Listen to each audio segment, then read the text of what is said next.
Hello everyone, CST पर आपका स्वागत है। फ्रेंड्स, आज के सेशन में हम डिस्कस करने जा रहे हैं class 8 chapter linear equation in one variable exercise 2.4 question number 6 to 10। Last session में हमने क्वेश्चन नंबर 1 to 5 डिस्कस किया था। आज के सेशन में क्वेश्चन नंबर 6 to 10 डिस्कस करेंगे और इसके साथ ही आपकी एक्सरसाइज 2.4 कंप्लीट हो जाएगी। तो चलिए दोस्तों, स्टार्ट करते हैं आज का session. Question number 6। There is a narrow rectangular plot reserved for a school in Moholi village. The length and breadth of the plot in the ratio 11:4। जो उसकी लेंथ है और ब्रेथ है वो 11:4 में है। At the rate 100 per meter, it will cost the village panchayat. 100 पर metre यानी कि 1 मीटर के लिए 100 रुपये की कॉस्ट आती है। It will cost for village panchayat 75,000 to fence the plot. Fence मतलब उसके चारों तरफ बाउंड्री करने के लिए विलेजर्स को 75,000 रुपये 75,000 रुपीज़ देने होते हैं। कॉस्ट किस तरह से कैलकुलेट हुई है? 100 रुपीज़ पर metre. What are the dimension of the plot? जब भी हम बात करते हैं फेंस की, फेंस मीन्स होता है पेरीमीटर यानी कि चारों तरफ। रेक्टेंगुलर प्लॉट है, उसके चारों तरफ फेंसिंग करने की जो कॉस्ट आई है वो 75,000 आई है। और कॉस्ट किस तरह से निकाली हुई है? 100 पर मीटर, रुपीज़ 100 पर मीटर। रेशो है 11:4। तो हम एज्यूम कर लेते हैं लेंथ है 11x और ब्रेथ क्या है 4x एंड अकॉर्डिंगली सोल्यूशन करते हैं। फेंसिंग क्या होगी? जितना इसका पेरीमीटर होगा इंटू 100 और टोटल मिला के कॉस्ट कितनी आ रही है? 75। पहले ध्यान से क्वेश्चन समझ लीजिए। 11:4 डायमेंशन है यानी कि लेंथ एंड ब्रेथ है। एज्यूम कर लेंगे कि लेंथ 11x है और ब्रेथ 4x है। कॉस्ट फेंसिंग करने की 100 रुपीज़ पर मीटर आ रही है और टोटल कॉस्ट आई है 75,000। आपको डायमेंशन निकालना है यानी कि लेंथ एंड ब्रेथ निकालना है। तो क्या करेंगे हम? Let length is equal to 11x, let breadth is equal to 4x। ठीक है। कॉस्ट क्या होगी फेंसिंग की? Cost of fencing. Cost of fencing क्या होगी? पेरीमीटर ऑफ रेक्टेंगल यानी कि 2l+b, पेरीमीटर ऑफ रेक्टेंगल जो चारों तरफ का पेरीमीटर आएगा, into cost per metre. Cost of fencing क्या होगी? Perimeter of rectangle into cost of fencing per metre. Cost कितनी आ रही है? 75,000। कॉस्ट की जगह 75,000 पुट कर दोगे। 100 इधर मल्टीप्लाई कर रहा है, इधर जाके क्या करेगा? Divide. Is equal to 2l+b। Length क्या है? 11x। ब्रेथ क्या है? 4x। 20 से 20 कैंसिल, 750। ठीक है। इसके बाद 2 इधर मल्टीप्लाई कर रहा है, इधर जाके क्या करेगा? डिवाइड। ठीक है। इन दोनों को ऐड कर देते हैं या फिर आप चाहो तो साथ में ही ले जाना एक साथ, उधर का पूरा पूरा सोल्व कर दीजिए। 750 is equal to 2 into 11x plus 4x 15x, 15 2 जा 30। ठीक है। तो हमारे पास क्या बन गया? हमारे पास बन गया 750 इज इक्वल टू 30x। इतना मुझे बताइए क्लियर है कि नहीं? फेंसिंग को 11x और 4x मान लिया। कॉस्ट ऑफ फेंसिंग क्या होगा? Perimeter of rectangle into cost per metre. Cost थी 75,000, perimeter 2l+b into 100 and accordingly solution करके हमारे पास इक्वेशन आ गई 750 is equal to 30x। Then क्या करेंगे, आगे सोल्व कर देंगे।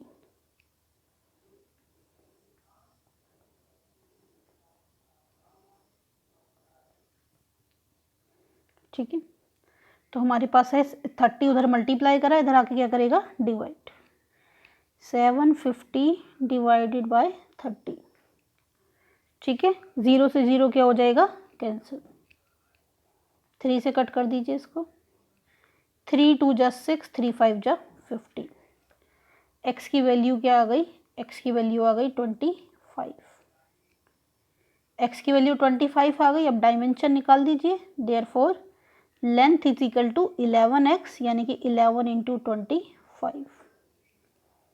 क्या आ जाएगा, अगर आपने शॉर्ट ट्रिक देखी हो तो ओरली भी लिख सकते हो। 5 5 2 7 और 2 क्या आ जाएगी, 275। मैंने मल्टीप्लाई की 11 से, शॉर्ट ट्रिक डाली हुई है, उसको भी यूज़ कर सकते हो, और आप मल्टीप्लाई करके लिख दो एज यू विश।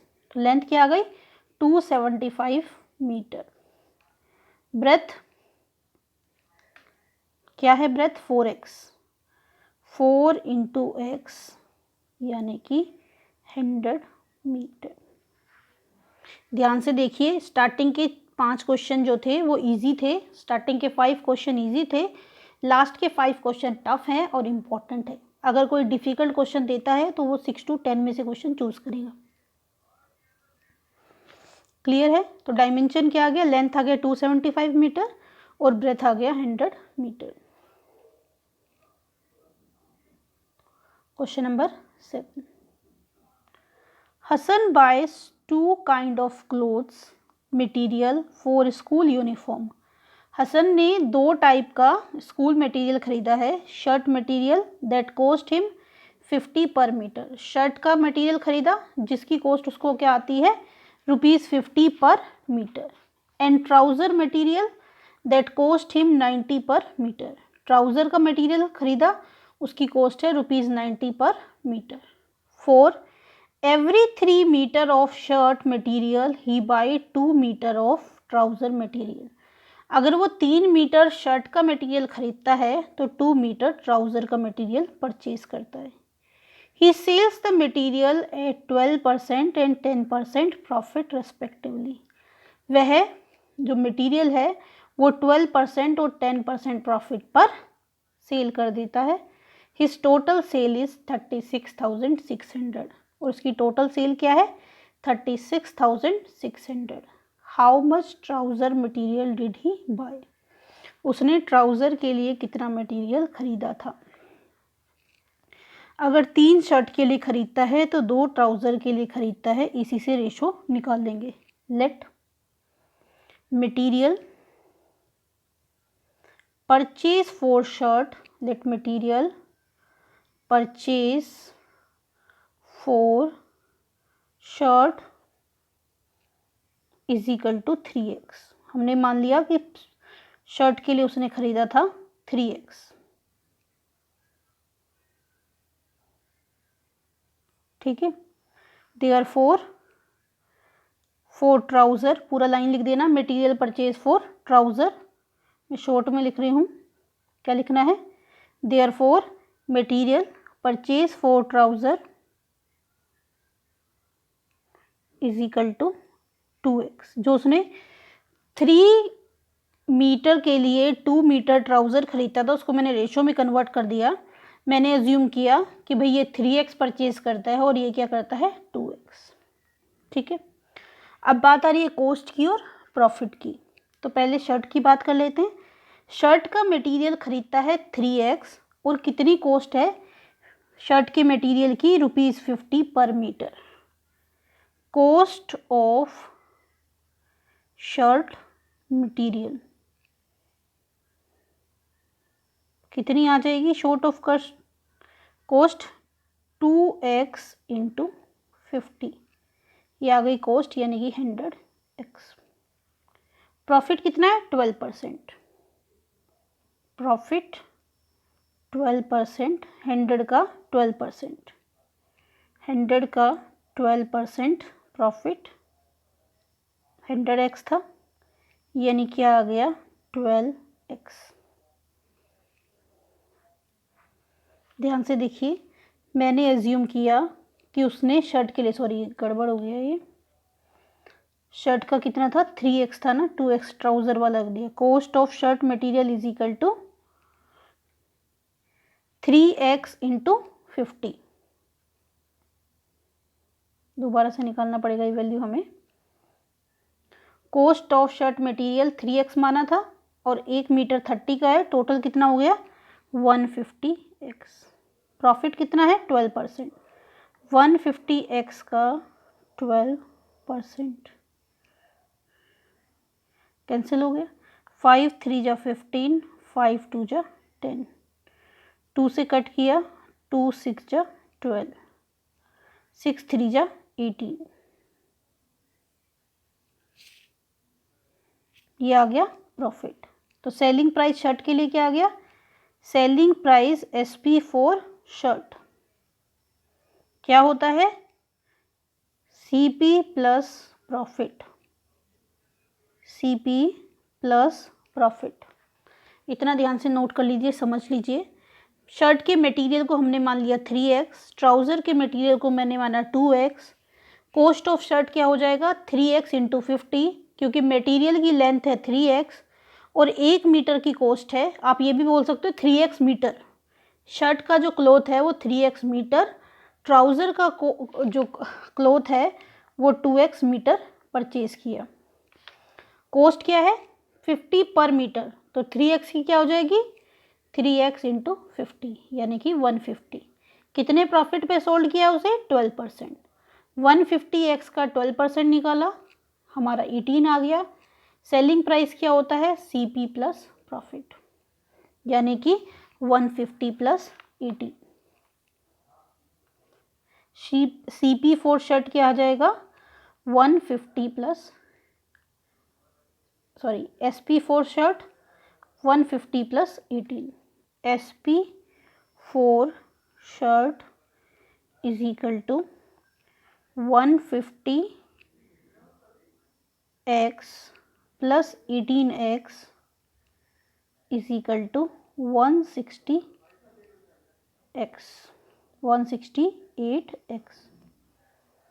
इतना देखिए ध्यान से, समझ आ रहा है कि नहीं। CP था 150x, प्रॉफिट आ गया 18x, SP आ गया CP प्लस प्रॉफिट यानी कि 168s। देन सिमिलरली कैलकुलेशन किसके करेंगे ट्राउज़र के लिए। CP ऑफ ट्राउज़र कितना होगा 2x मीटर था और कॉस्ट कितनी है 90 पर मीटर यानी कि 180x। ठीक है 180x। प्रॉफिट कितना है 10%, 180x का 10% कैंसिल हो जाएगा, ये आ जाएगा, ये भी 18x यानी कि क्या आ गया प्रॉफिट भी आ गया 18, CP आ गया, SP क्या हो गया SP is equal to CP plus profit यानी कि 198x। 0 plus 8 8 819 198x। इसका आ गया 168 और इसका आ गया 198। एक का CP आया 168x और एक का आया 198x। इतना मुझे बताइए क्लियर है कि नहीं। CP निकाला, प्रॉफिट निकाला और उसके बाद सॉल्यूशन। डिस्क्रिप्टिव से करना है पूरा, ऑब्जेक्टिव आप नहीं कर रहे हैं। ऑब्जेक्टिव में करते तो 2 लाइन का सॉल्यूशन है इसका। क्लियर है इतना। अब आपको क्या दिया हुआ है दोनों का सेल्स, आपके पास सेल्स वैल्यू आ गई। सेल्स वैल्यू का आपको टोटल गिवन है, उसको इक्वेशन को सोल्व करने के लिए अब हम यूज़ करेंगे। क्या दे रहा है कि दोनों की सेल्स वैल्यू कितनी है 36,600। 168x plus 198x is equal to क्या दिया हुआ है 36,600। दोनों की सेल्स वैल्यू मिला के क्या है 36,600। दोनों को ऐड करोगे इनको 366x इज इक्वल टू 36,600। 366 इधर क्या कर रहा है, मल्टीप्लाई, उधर जाके क्या करेगा, डिवाइड। 366 कट किया, क्या आ गया, x की वैल्यू 100। आपसे किसका क्लॉथ पूछा है, ट्राउज़र का। ट्राउज़र का क्लॉथ क्या माना था हमने, 2x। Therefore trouser cloth is equal to 2x, यानी कि 2 इंटू 100, 200 मीटर। ये था क्वेश्चन का सॉल्यूशन। ध्यान से देखिए, क्वेश्चन को समझिए और उसके बाद करिए। नहीं समझ आता है तो वीडियो को पॉज करके समझने की कोशिश कीजिए, फिर आगे वीडियो को देखिए। क्लियर है? बढ़े नेक्स्ट क्वेश्चन की तरफ। Question number 8। ये थोड़ा सा डिफिकल्ट क्वेश्चन थे पहले दो, आगे के थोड़ा इजी हैं। Half of a herd of deer are grazing in the field. आधे डियर फील्ड में ग्रेज कर रहे हैं। And 3/4 of the remaining playing nearby. 3/4 आसपास घूम रहे हैं। The rest 9 are drinking water from the pond. और आधे मतलब 9 बचे हुए पानी पी रहे हैं। Find the number of deer in the heard. Total कितने डियर हैं वो आपको बताना है। तो जो पूछा है उसी को एज्यूम कर देते हैं। Let total deer is equal to x। Half of herd of deer are grazing in the field. आधे फील्ड में ग्रेज कर रहे हैं। Number of deer grazing in the field half, यानी कि x का क्या हो जाएगा, half.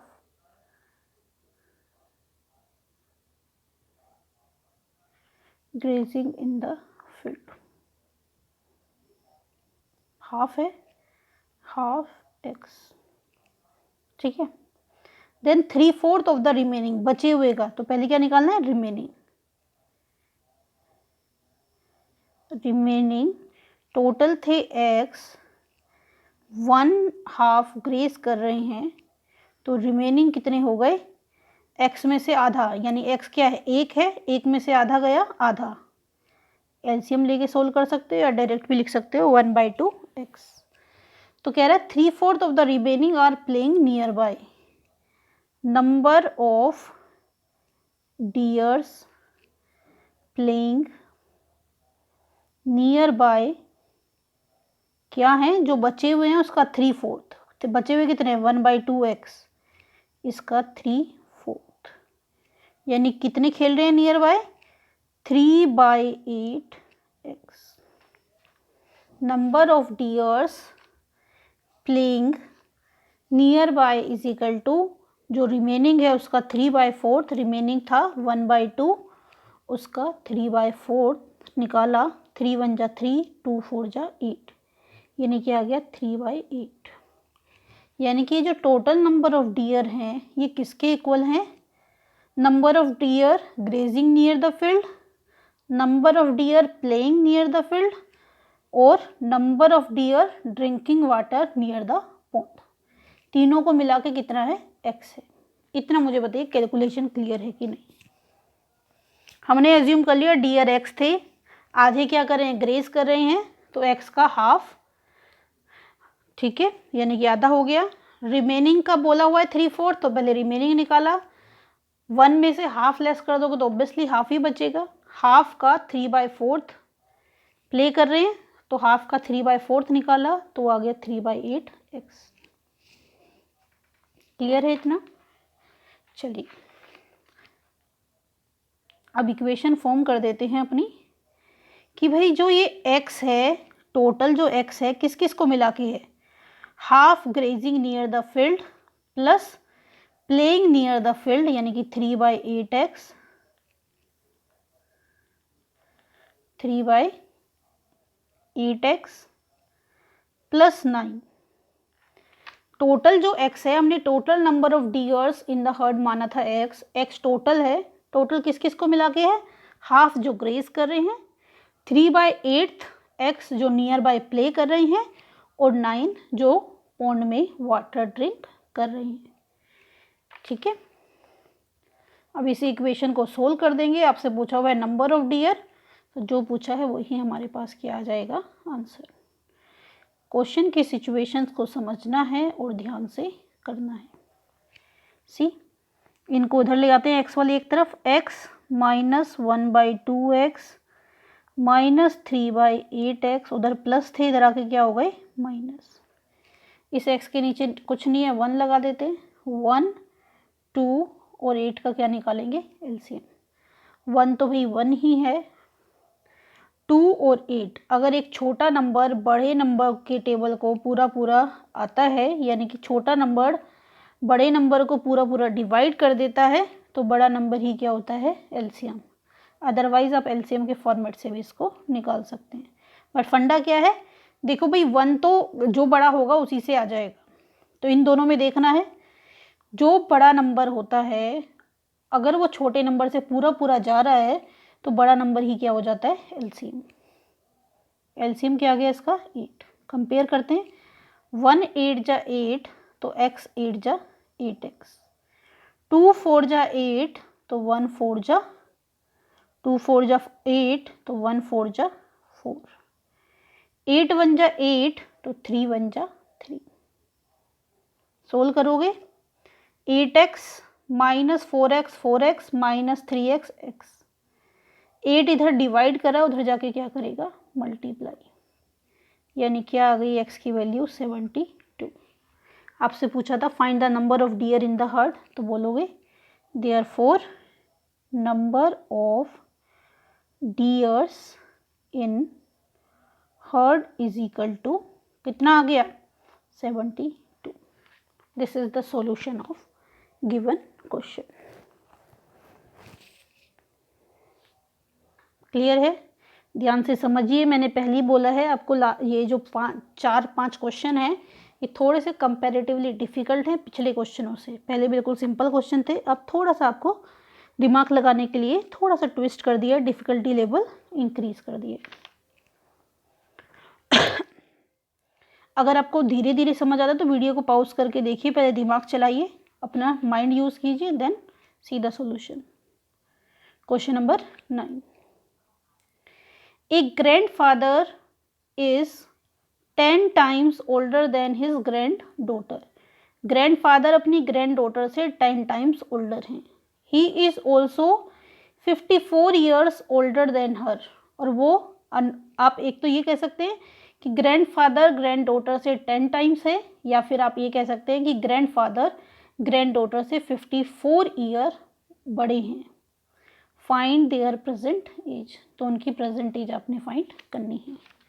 Late present age of granddaughter, present age of granddaughter, short में लिख रही हूँ, आप पूरा लिखना, present age of granddaughter is equal to x years.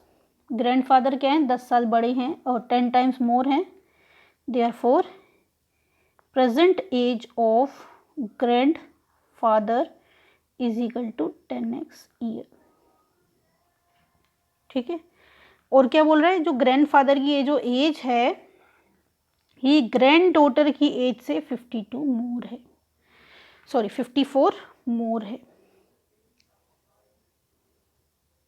ध्यान से देखिए क्वेश्चन को कि भाई जो दादाजी हैं वो अपनी पोती से 10 गुना है, तो पोती की एज है 11 साल x साल, तो फादर ग्रैंड फादर की हो गई 10x, 10 टाइम्स है। 10 टाइम्स को बोल रहा है ये डॉटर से 54 मोर है, यानी कि जो 10 टाइम्स की वैल्यू है क्या है ये x प्लस 54। उनकी परसेंटेज आपने निकालनी है, x प्लस है, इधर जाके क्या हो जाएगा माइनस, 10x में से x गया 9x is equal to 54, 9 multiply कर रहा है, उधर जाके क्या करेगा डिवाइड, x की वैल्यू क्या आ गई 6। ठीक है, अब जो भी निकालना निकाल दीजिए। x क्या था ग्रैंड डॉटर की age, age of granddaughter is equal to 6 years, age of grandfather पूरा लिखना आप, मैं शॉर्ट में लिख रही हूँ, कितनी है 10 टाइम्स, यानी कि 10 इंटू एक्स, क्या बन गई 60 ईयर्स। डॉटर की एज आ गई 6 ईयर और ग्रैंडफादर की एज क्या आ गई 60 ईयर्स। क्लियर है? ध्यान से देखिए, समझिए। क्वेश्चन समझ नहीं आया तो वीडियो पर कमेंट करके बताइए या मेल करके बताइए, मैं और एक्सप्लेनेशन के साथ आपके लिए वीडियो बना दूंगी या आपके स्पेसिफिक डाउट को इंडिविजुअली सोल्व कर दूंगी। आगे बढ़ते हैं नेक्स्ट क्वेश्चन की तरफ। Question number 10। Aman age is 3 times his son age. Aman की एज अपने सन की एज की 3 टाइम्स है। 10 ईयर्स अगो, 10 साल पहले, he was 5 times his son age. 10 साल पहले वो अपने सन की एज का 5 टाइम्स था। Find their present age. उनकी वर्तमान आयु निकालिए या प्रेजेंट एज बताइए। एज्यूम करेंगे इसमें भी। Let Aman's son age is equal to X years. आज उसके सन की एज क्या है, present age X years. Therefore present लगा लेना, इसके आगे let present age of Aman son is equal to X year. Then therefore his age यानी कि अमन की age, his age is equal to क्या है 3 टाइम्स यानी कि 3x ईयर्स। 10 ईयर्स अगो, 10 साल पहले। 10 ईयर्स अगो अमन क्या है 3x है आज। 10 ईयर्स अगो 10 साल पहले क्या हो जाएगा 3x माइनस 10। उसका सन आज x है, 10 ईयर्स पहले क्या हो जाएगा x माइनस 10। क्या कह रहा है 10 years ago he was 5 times his son age. वो जो है अपने सन की एज का 5 टाइम्स था, यानी कि सन की एज को जब 5 टाइम्स करोगे तब उसके इक्वल आएगी। इक्वेशन को सोल्व कर दीजिए।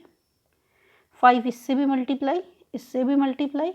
5 को x से किया 5x, 5 को 10 से किया 50, माइनस 50 है इधर आके क्या हो जाएगा प्लस 50, प्लस 3x है उधर जाके क्या हो जाएगा माइनस 3x। 5x में से 3x लेस किया 2x, 50 में से 10 लेस किया 40। 2 उधर मल्टीप्लाई कर रहा है, इधर आके क्या करेगा डिवाइड। 40 डिवाइडेड बाई 2 यानी कि x की वैल्यू क्या आ गई 20, यानी कि अमन के सन की एज क्या आ जाएगी 20। Aman's son age is equal to 20 years. पूरा लिख देना ईयर्स में 20 ईयर्स। मेरे पास स्पेस नहीं है, मैं नहीं लिख रही हूँ, आप पूरा फाइनल आंसर लिखना अदरवाइज मार्क्स कट जाएंगे। Aman son age is equal to 20 years.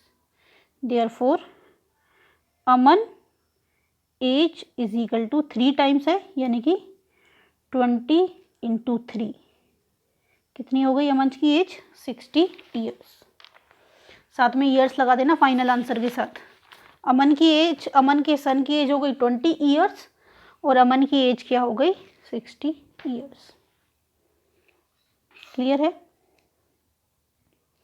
तो ये था आज का लास्ट क्वेश्चन। दोस्तों अगर सेशन पसंद आया हो तो सेशन को लाइक कीजिए, अपने दोस्तों के साथ शेयर कीजिए। अभी तक आपने हमारा चैनल सब्सक्राइब ना किया हो तो चैनल को सब्सक्राइब कीजिए और नोटिफिकेशन के लिए बेल आइकन को प्रेस कीजिए। आप अपने डाउट हमारी मेल आईडी पर सेंड कर सकते हैं, टेलीग्राम ग्रुप को ज्वाइन कर सकते हैं और हमारे फेसबुक पेज को भी ज्वाइन कर सकते हैं। सारी इन्फॉर्मेशन आपको डिस्क्रिप्शन में अवेलेबल है। चलिए दोस्तों, तो मिलते हैं नेक्स्ट सेशन में। तब तक के लिए बाय बाय, टेक केयर।